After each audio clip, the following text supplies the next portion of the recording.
One of the ways that I feel the Last Emperor is not a typical movie is because the main character is not a typical hero.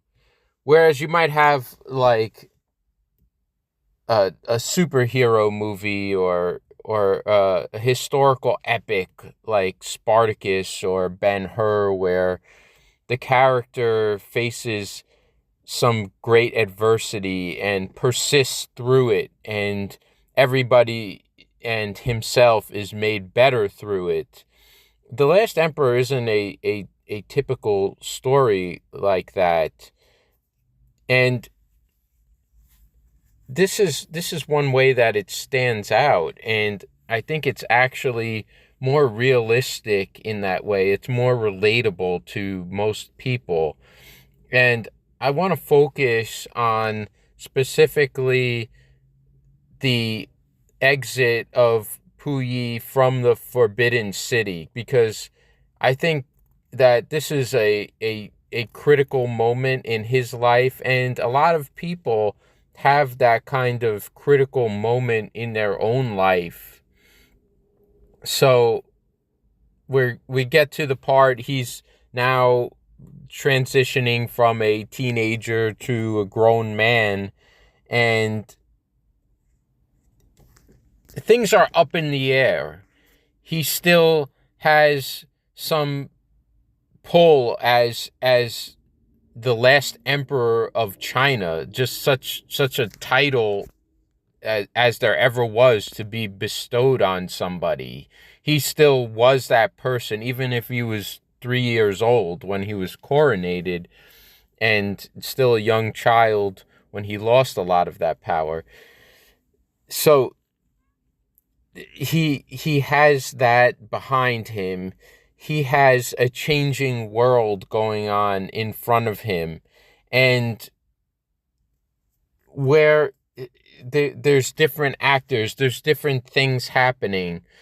So it comes to that critical point where certain events happen in his life that force him to finally make a decision, to finally make that it culminates to this critical moment in his life. What is he going to do with this background, with this title and privilege that he was born into, and with some of uh the and in the context of the political climate of China at that time.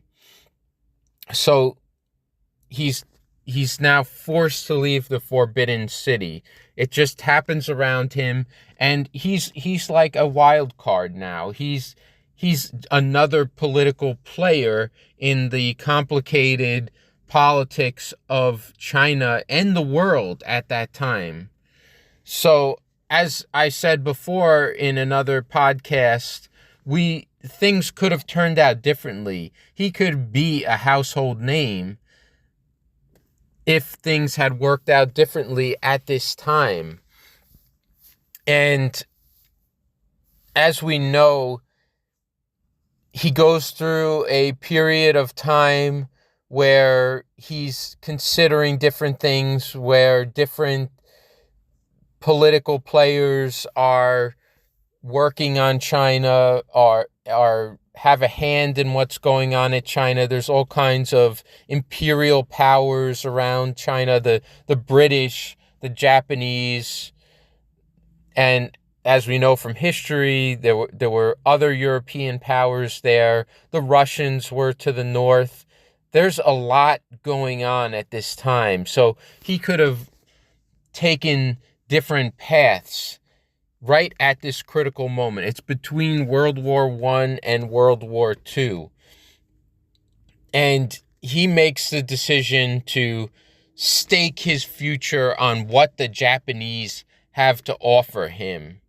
And it's so critical because he feels there's a lot of logic behind this. Japan has an emperor that's a similar age, and the the Japanese are are a power in that part of the world at that time. And there's a lot of uncertainty about what's going on in China. There's different warlords. There's all kinds of things going on in China politically. So he makes that critical decision. And as we discussed in the other podcasts, it really doesn't work out for him. It he gets drawn into Japan's imperial master plan for Asia and particularly for China, and becomes a part of the uh, the the war crimes that happened in China at that time that were perpetrated by the Japanese imperial regime. Because of this, he's um, the Japanese essentially usurp his job, and later on, even though Puyi was a figurehead, he's still held accountable for the war crimes. He's sent to prison. He attempts suicide. He's forced to confront all the war crimes and his own hand or lack of ability to prevent them at that time, that he was yet again a powerless emperor. And so why is this more relatable? Because whereas we watch movies with a hero where the hero triumphs against the adversity put before him, Puyi's story is not one of triumph against an adversity where he makes himself and the world a better place. He doesn't save the world. Actually, you could say he played a hand in the world becoming a worse place. He was a person who did not and could not do anything to stop what happened in Manchuria and China at that time, even though he was technically in a great position to do so. So the choice he made at that critical moment of his life where he was a young man, where there was so much potential, it really did not work out for him. And this is probably more along the lines of what happens a lot of times, and we don't see these moments captured as much.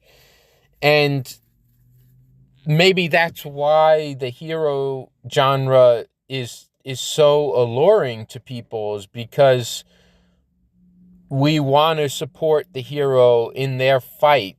We want to see them triumph. But you have some movies, and I'm thinking Rocky is another one, where it doesn't exactly happen like that. And in the especially the first Rocky movie, but like that movie, it's more about the person themselves, and how they are able to triumph over their own, what they see as what's holding them back, the problems that they have that's holding them back. And in the case of The Last Emperor, it's almost as if he learns, he is able to rehabilitate himself by just being an ordinary citizen, that he finally puts away these ambitions of being this larger than life person, of being an emperor, and just learns to be at peace with himself by being an ordinary gardener. But that's the only time we see that he is living a content life, that he is no longer caught up in the political intrigue of China. That he goes to work, he does what he goes to his job, and he works as a gardener, and he's content. That's finally, he's content with himself and with what he's doing in life. And this is more of the zigzag path that I think a lot of ordinary people go through in life, where they possibly try something out, or something happens to them in their early part of their life that defines the next part of their adulthood. Often they go to what major they decide in school, whether they decide to get married or not when they're young, or the career that they decide on.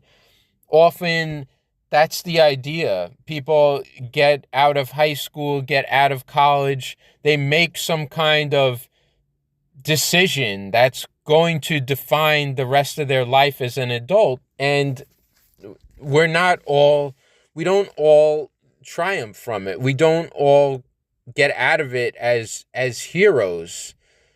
But maybe we will get to some level of being content with the decisions that we make, or the life that we choose. And just like what happened with Puyi, his life was not one of ascent, essentially. It was one of, in a lot of ways, devolving from the position that he had, devolving from being the emperor of this great country and civilization. He only became less in terms of power and titles and wealth. He went from enormous wealth, enormous power, absolute power, to being a figurehead emperor, to then losing all his titles and privilege, but still retaining some kind of aura in the mind of the Chinese people. It devolves further from that. Well, and then he reaches that moment where possibly he can ascend back up to what he was. And he makes that decision to stake his future with the Japanese imperial regime. And history just repeats itself, essentially. Once again, I wouldn't say he didn't learn his lesson, but in some ways he didn't see the reasons why it happened earlier in his life, and the same things happened to him, and he once again loses that title, loses that wealth, loses that privilege, and becomes a number.